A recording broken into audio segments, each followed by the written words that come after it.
Welcome back to the Blazor Server in-depth course. In this lesson, we're going to be looking at where does Blazor fit in all of this. Okay, so let's start off with some good questions around this topic. And the first one is, do I need to learn Razor Pages and MVC if I learn Blazor? And maybe conversely, do I need to learn Blazor if I've learned Razor Pages and MVC? So with ASP.NET Core, we have a series of things we can put into it. We have ASP.NET Core MVC and Razor Pages and API and now Blazor. These are all kind of like toppers on top of the ASP.NET Core framework. Okay, so they all extend it in a little different way. That means that yes, you need to learn all of them. And the reason why is because they all serve a little different purpose. It's kind of like saying, I've got this toolbox and I've got all these tools, but can't I learn just a screwdriver? And well, yeah, you could use a screwdriver for a lot of things, but sometimes you need a hammer or a pair of pliers. So Blazor has a certain niche. And what that niche is it allows for a nice, robust client-side display and interaction of data. In a lot of situations, that's a great thing. But there are some times you don't need that, or you might want to step back from that, in which case you might use a Razor page. Or there are times when you use MVC. In fact, in this course, we're going to use MVC with Blazor because we're going to use authentication. And the authentication system, the identity system that comes from Microsoft, uses MVC.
Runs on the server, and it creates a SignalR connection to your client side.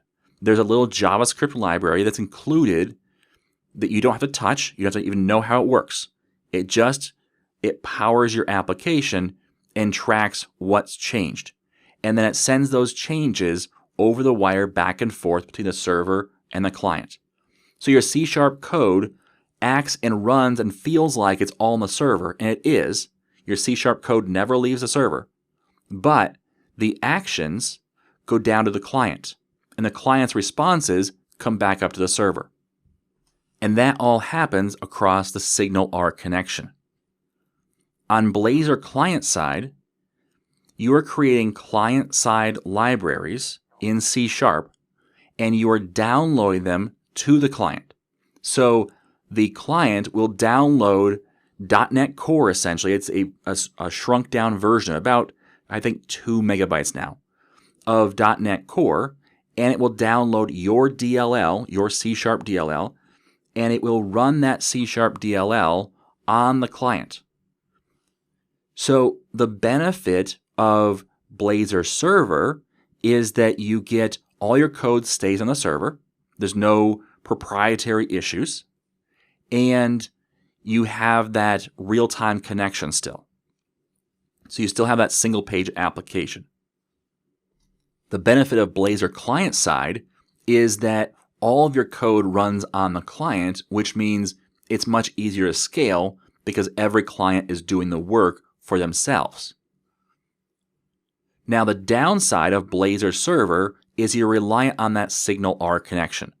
And while that can scale to easily tens of thousands per machine, there is an upper limit on that where you have to scale out.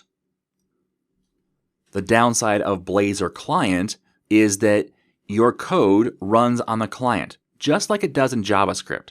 So to be clear here, if you have a JavaScript library like Angular or React or Vue, those run on the client and the client gets all your source code. Well, if you run Blazor client side, the client gets your C# source code. So what you have to do is you have to have a server side support Blazor client side in order to do things like database calls and connection strings and user secrets and all the rest, because you don't want that code on the Blazor client side because the user could see it. When it comes to working with these two, right now it's much easier to work with Blazor Server because it's much easier to debug. You can put a breakpoint in and it hits it like normal C#, even though it's running on the client side. With Blazor client side, the debugging experience is coming, but it's not as full-featured. You have to use the browser tools. It doesn't always hit on all cylinders, and it can be a little bit more kludgy. Of course, this is a pre-release software, so by the time it comes out, that may change. So which is better to use? Well, they both, again, have their place. They're both different tools in the toolbox. They're just closer together in what they do.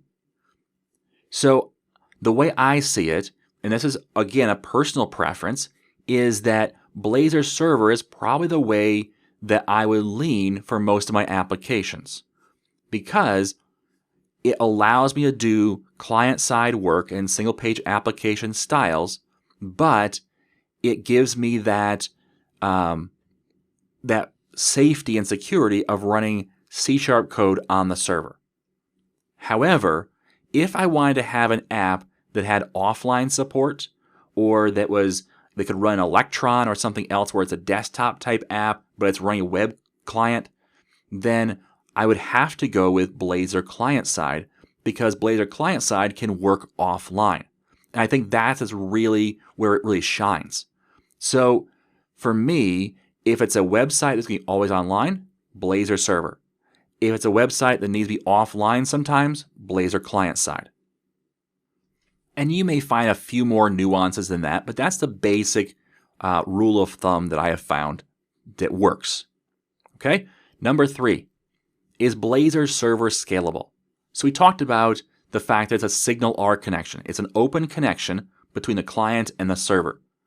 Obviously, there can only be so many open connections before the pipe is full. And Microsoft has done a lot of testing on this, and what they have found and what people have replicated is that, yes, it's very scalable. And so the connection that it takes up is, I think it's under 200 kilobytes per user is what it comes out to be, which means that of RAM. And so what that means is that in a few megabytes of RAM, you can have a lot of users. And so on Azure, they scaled it up and found they could do, on a reasonably sized instance, they could do up to 10,000 users. Now, If you have more than 10,000 users at one time, then that's something to think about. But there's also in Azure the ability to have a SignalR service, Azure SignalR service. And you can actually offload part of your SignalR and scale that even more. And they can scale across clients. And now you can have hundreds of thousands of users using your Blazor server app. My guess is that 99% of you will never have even 5,000 concurrent users in your application. That's just not a typical use for any website. Typically, people aren't building an Amazon. Okay? But if you are, it can support that if you scale it correctly. So I have no fears over the scalability of Blazor Server. Number 4, is Blazor Server, or is Blazor in general, going to go away like Silverlight did? And this is a really big pain point for the community. And I understand why. I lived through Silverlight. I was there when Silverlight became a thing and when it became a great thing and people started to use it. And I was there when they killed it. And that was painful. And it's something that I don't want to see happen again. And so far, it hasn't happened again. But here's the real key about why Silverlight happened. Silverlight was dependent on a browser plugin being installed in every browser. It was something similar to what Flash did. Flash had to be installed in every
standard, not Microsoft standard, a global standard on how to run code in the browser. That's WebAssembly, and WebAssembly is not a Microsoft thing. So both of these, server and client, they both depend on standards. Again, not Microsoft standards. So that's a big difference between what Blazor is and what Silverlight was. Another one is Microsoft has changed how they support things. Now, I'm not going to say that Microsoft is perfect. They are far from perfect. But there has been a consistent pattern from Microsoft of going beyond to support things that are something they don't want to do anymore. Okay? So, for example, right now there are talks about killing WCF, okay? Windows Communication Foundation. And that's a pretty popular, in a certain niche, it's a pretty popular tool for communication across the internet. Now, Microsoft wanted to just do away with it, but it's still supported in .NET Framework. So there's still support for it even today. It's just not being supported in the new language. But it's got a a stable foundation and a stable code base that is still being updated for security purposes, and it's still feature rich. So there's no turning it off like there was with Silverlight. It's still on. It's still running. It still works, and it will work for years to come. But to go even beyond that, because of the way the community kind of responded about that, Microsoft said, I tell you what, we will give the WCF code and open source it, and you can work on creating an open source WCF.NET Core version. Okay, so they gave away an open source to that. The .NET Framework is another example. The .NET Framework came out in around the 2001-2002 timeframe. Currently is 2020. .NET Framework is still supported. It is still maintained. Now it's not being added to, new features are not getting added to, but security fixes are still being applied, and it's still going to be supported through Microsoft for years to come, even though we are into .NET Core 3.1 right now, and .NET 5 is just around the corner from when this video is being recorded. So with that, Microsoft is still supporting a decades-old framework. So there's that long-term support that Microsoft has begun to really demonstrate. And it takes time to demonstrate that. But another reason why Blazor's not going away is because this is built upon open source technology. With Silverlight, Microsoft controlled all the code bits. You couldn't even see what was going on in Silverlight. With Blazor, you can go to the GitHub page for Blazor and see what commits are being committed right now. You can look at the source code. You can fork the source code and build your own version of Blazor.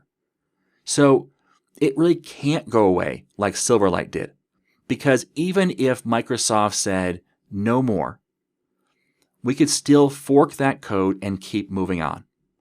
So there is still going to be Blazor for a long time. Blazor is not going to go away like Silverlight did. All right, number 5. Is Blazor ready for production use? And the answer depends on what time you're watching this video. For Blazor Server, which is what this course covers, absolutely. As of right now, Blazor Server is definitely ready for production use. It came out for production use in .NET Core 3.0. It was improved in .NET Core 3.1, and it is ready to go into production. So yes, absolutely. If you're talking about Blazor client side, then Blazor client side is going to come out general availability in May of 2020. And while it will come out then, and while it will be officially supported in production use, I would recommend against it for a few months. I would hold off until probably June or July of 2020 before you start making moves towards Blazor client side in production. We just want to make sure they get all the bugs and the kinks worked out. And sometimes when you first launch a product, you still need to have some work done and some patching done. That's already happened with Blazor Server. It still needs to happen for Blazor client side. Number 6, does Blazor replace JavaScript? And the answer is no, because I don't like the word replace. But it does do a lot of the things that JavaScript would have done. Originally, JavaScript was kind of like the icing on the cake. It was the tweaks you could do with a system. Maybe a tweak here, a tweak there, those type of things. Then JavaScript became this whole client-side framework development language that really powers a website. So it used to be you could turn off JavaScript and websites would still work. Now, if you turn off JavaScript, nothing works. So what Blazor does is it moves JavaScript back to the icing on the cake. JavaScript is still useful. It's not always necessary. And that's the difference. It used to be with a single page application, you had to have JavaScript. Now, with Blazor, you can have a single page application that doesn't use any JavaScript. Or if you do use JavaScript, it's to enhance what you already have. So that's really the difference. And the benefit here is that your core application, your core logic and how it works and how it displays and how it interacts, all of that is C# code, which means that your investment into the C# language pays off even more. That those skills that you have in the language apply even in your single page application. That's really the power of Blazor, is it allows you to reuse those same skills instead of adding new skills and trying to get the same depth that you have with your C# language. All right, so those are the 6 questions I hear most often, and I thought you might want to go through before we get started into the content of this course.